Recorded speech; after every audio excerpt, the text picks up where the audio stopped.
Pada kisah kali ini, terlihat seorang pria bernama Pete Kozlow. Dia adalah seorang mantan narapidana yang direkrut menjadi mata-mata oleh FBI dan ditugaskan untuk menjadi informan pada seorang bandar narkoba kelas kakap. Ia nampak sedang mengerjakan sesuatu, lalu menyelipkan barang tersebut ke dalam pakaiannya. Tak lama kemudian, sebuah panggilan dari FBI masuk ke teleponnya yang memberitahu jika target mereka akan tiba dengan membawa 6 kg narkoba jenis fentanyl. Tak lama berselang, giliran ponsel lainnya yang mendapat panggilan. Namun kali ini, panggilan datang dari kawan gangsternya yang bernama Stazek. Keduanya pun mulai membicarakan soal kedatangan bos mereka, termasuk dengan barang haram yang akan diselundupkan. Kozlow juga digambarkan sebagai seorang suami sekaligus ayah yang bertanggung jawab. Karena ia yang mengetahui bahayanya tugas kali ini, langsung meminta istri dan anaknya agar berlindung ke tempat lain, alih-alih untuk berlibur. Kozlow juga tak lupa menitipkan kunci pada istrinya yang bernama Sofia, sembari memintanya untuk tidak membukakan pintu pada siapapun apabila dirinya tak kunjung pulang dari misi kali ini. Di waktu yang sama, agen FBI bernama Wilcox nampak sedang memberi arahan pada petugas lainnya mengenai penyergapan yang akan dilakukan pada target mereka.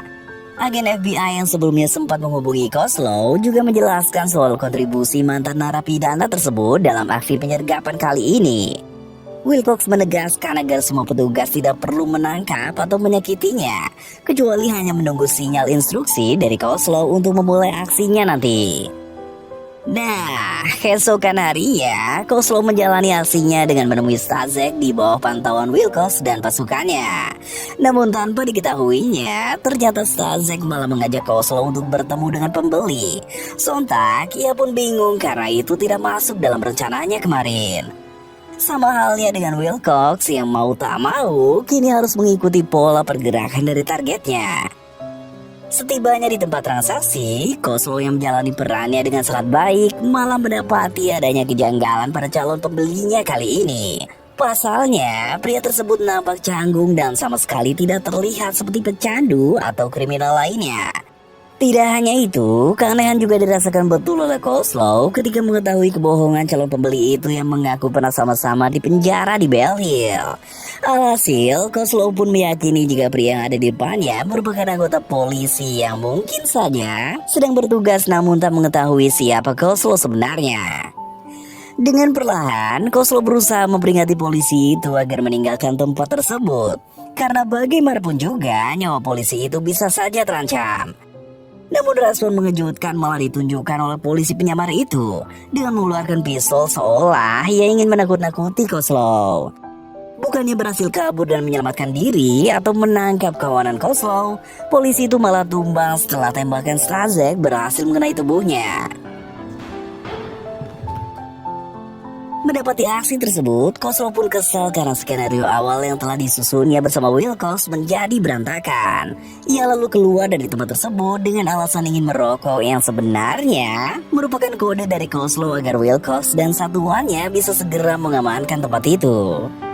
Namun hal tak terduga justru terjadi karena ternyata Wilcox malah mengambil keputusan sendiri dengan meninggalkan tempat itu dan menarik mundur pasukannya untuk tidak jadi menyergap tempat tersebut. Usai membereskan mayat polisi tadi, Kozlow dan kawanannya kini tiba di markas sang gembong narkoboy yang diketahui bernama Richard Klimek. Dengan beringas, Klimek memukuli Stazek karena dianggap telah mengancam bisnisnya, menyusul aksi penembakan pada polisi tadi. Lain halnya dengan Kozlow, ia malah diperintahkan Klimek untuk menyerahkan diri pada polisi. Karena menurutnya, dengan cara tersebut, maka kasus penembakan tadi tidak akan diusut terlalu jauh oleh polisi, yang bisa saja mengacaukan bisnisnya.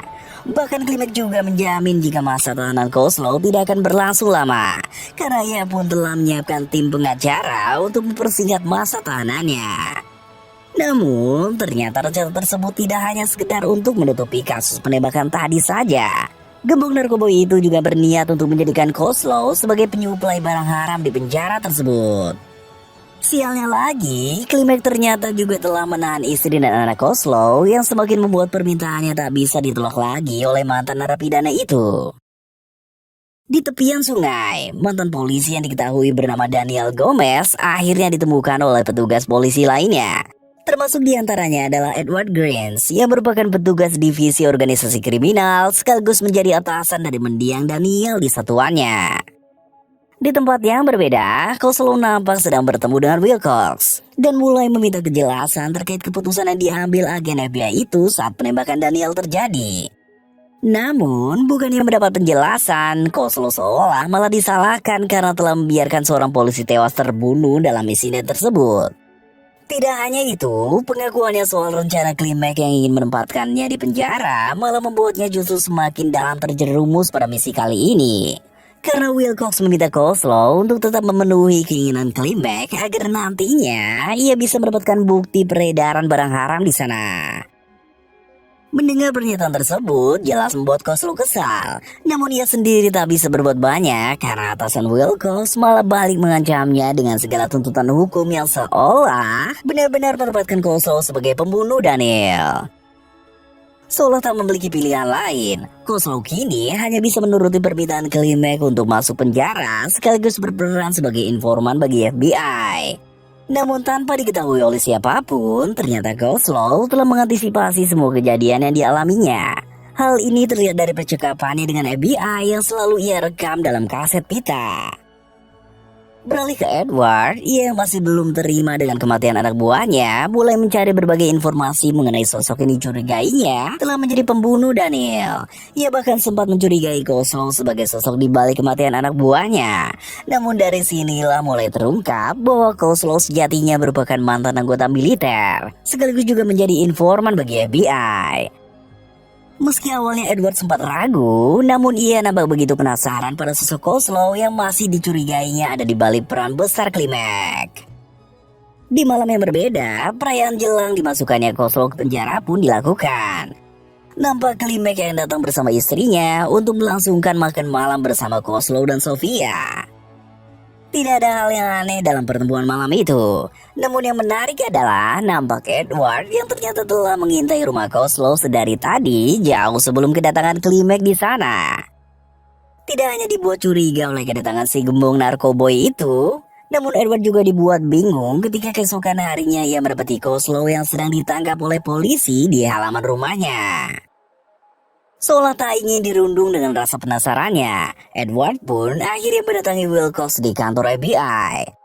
Nah, di tempat tersebut, Edward langsung menanyakan soal keterlibatan FBI dalam pembebasan bersyarat Kozlow. Karena menurutnya, pria itu seharusnya masih menjalani hukuman selama 20 tahun. Namun anehnya, Kozlow yang baru menjalani hukuman 4 tahun malah sudah dinyatakan bebas bersyarat. Hal itulah yang menimbulkan kecurigaan dalam diri Edward. Terlebih, ia juga menemukan tangkapan kamera CCTV yang memperlihatkan Kozlow tengah berada di sekitar lokasi tewasnya Daniel, termasuk dengan sosok wanita dalam mobil yang diyakininya sebagai Wilcox. Seperti merasa terpojok, Wilcox dan atasannya hanya bisa terdiam di bawah ancaman Edward yang siap melawan FBI jika dugaannya memang terbukti benar.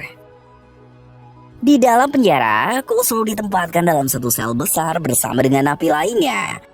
Nampak ia begitu disambut baik oleh napi di sana karena mengetahui jika Kozlow merupakan orang suruhan Klimek. Ia bahkan sampai diberi uang oleh napi lainnya yang juga merupakan anak buah gembong narkoboy itu.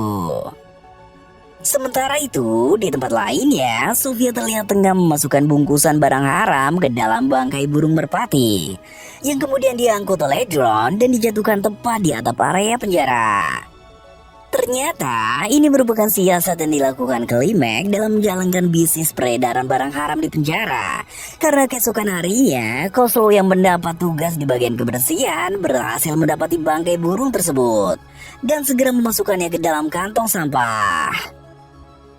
Beralih ke Edward, yang masih terus melakukan penyelidikannya, kini menghampiri toko milik Sofia dan langsung menanyainya soal kasus yang menimpa Kozlow. Namun sayangnya, Sofia masih belum terlalu terbuka, bahkan ia sampai mengusir Edward dari tempat tersebut. Seolah tak ingin ada hal lebih buruk lagi menimpa keluarganya.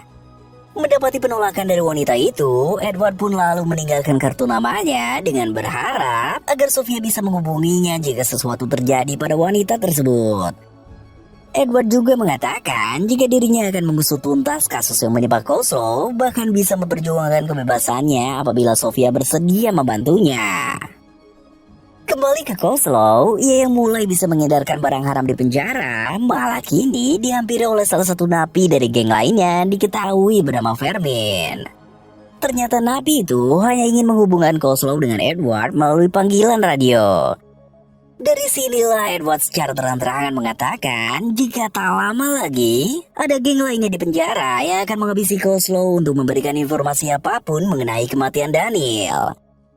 Perkataan Edward nampaknya bukanlah sekedar gertakan saja. Karena tak lama dari itu, Koslow pun digiring ke salah satu ruangan dan langsung dihajar tanpa ampun oleh sejumlah napi lainnya. Termasuk salah satunya adalah petugas sipir penjara. Pria itu bahkan sampai digantung pada sebuah tali untuk membuat siasat seolah kematian Koslow merupakan tindakannya sendiri.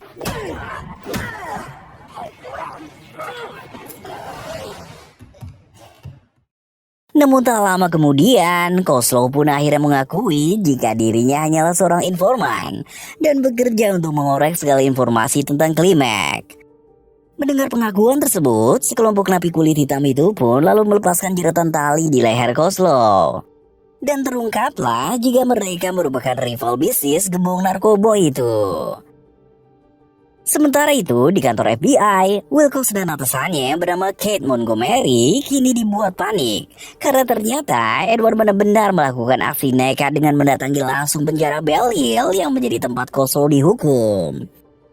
Tidak hanya itu, Edward juga diketahui sempat meminta data tentang keterlibatan Koslow yang menjadi informan bagi FBI.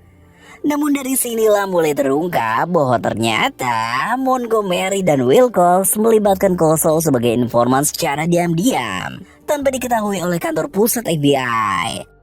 Aksi kedua agen FBI itu jelaslah bertentangan dengan peraturan yang ada di sana dan bisa saja mengancam karir mereka berdua.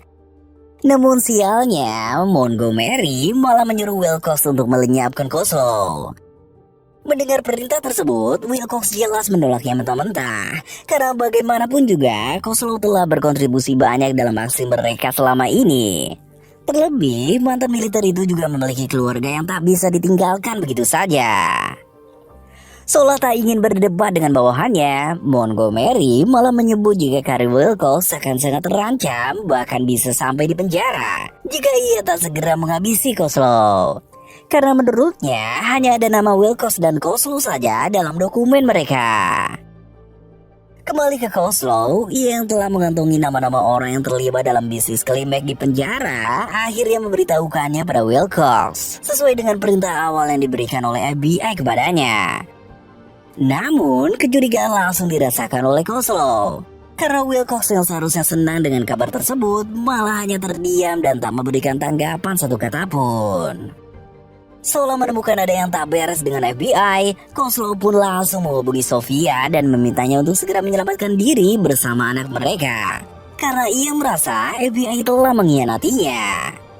Koslow juga meminta Sofia untuk menggunakan kunci yang telah ia berikan sebelumnya. Yang ternyata itu merupakan kunci untuk membuka kotak yang berisikan semua rekaman pembicaraan Koslow dengan FBI selama ini. Sialnya, Sofia yang tengah membuka kotak tersebut malah dihampiri Wilcox yang tiba-tiba saja datang ke tempatnya. Agen FBI itu juga langsung mengambil semua kaset tersebut dan memutarnya di dalam mobil. Entah apa yang dipikirkan oleh Wilcox, ia nampak sangat kebingungan dan bimbang ketika mendapati hasil rekaman yang selama ini disimpan Koslow tanpa sepengetahuannya. Di waktu yang sama, Klimek yang telah mengetahui kedok asli Koslow pun akhirnya memerintahkan anak buahnya yang ada di penjara untuk menghabisi Koslow. Namun beruntung bagi Koslow, ia yang sempat mendapat serangan dari salah satu napi malah berhasil melumpuhkannya. Bahkan ia sempat membuat kekacauan dengan menyandera seorang sipir.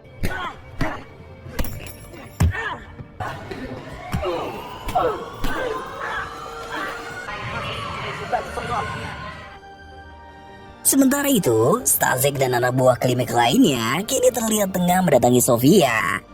Kedatangan mereka bertujuan untuk melenyapkan istri dan anak Koslow dengan membakar rumah tersebut. Namun untungnya, aksi itu berhasil digagalkan oleh Edward yang tiba-tiba datang dan menembak mati komplotan anak buah Klimek di sana. Meski ia sendiri juga sempat terkena tembakan di kakinya.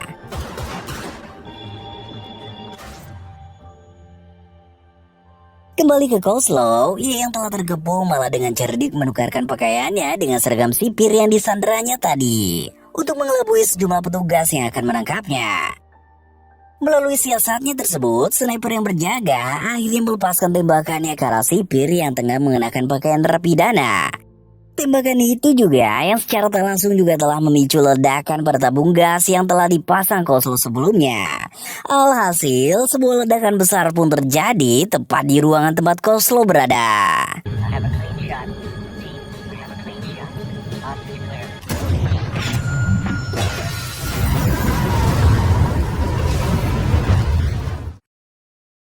Beruntung bagi Kozlov, ia yang sempat berlindung dari ledakan tadi akhirnya berhasil selamat setelah mendapat penanganan di dalam mobil ambulans. Menariknya, ia yang sebelumnya sempat dikira tak bisa selamat dari insiden tersebut malah kedapatan masih hidup. Dan hal itulah yang membuat Wilcox berinisiatif untuk membebaskan Kozlov dengan membekalinya pistol seolah-olah agen FBI itu sempat diancam oleh pria tersebut.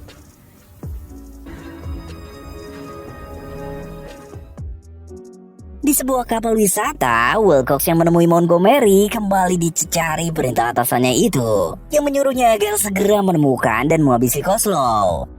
Namun kali ini, Wilcox tak ragu untuk menolaknya. Ia bahkan nampaknya telah bekerja sama dengan Edward karena tak lama kemudian, sejumlah petugas datang dan langsung menangkap Montgomery. Di akhir film, nampak Sofia dan anaknya yang tengah berada di sebuah taman kota. Terlihat juga Kozlov yang mengendap-endap memperhatikan istri dan anaknya itu dari kejauhan.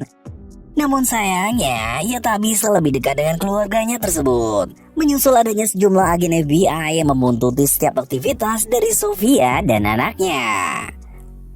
Tak lama kemudian, Edward diam-diam menghampiri Kozlov dan memberikannya paspor serta sejumlah berkas yang akan mengantar mantan militer itu untuk pergi bersembunyi di tempat lain. Edward juga menyampaikan bahwa Wilcox telah berjanji akan mempertemukan Kozlov dengan keluarganya.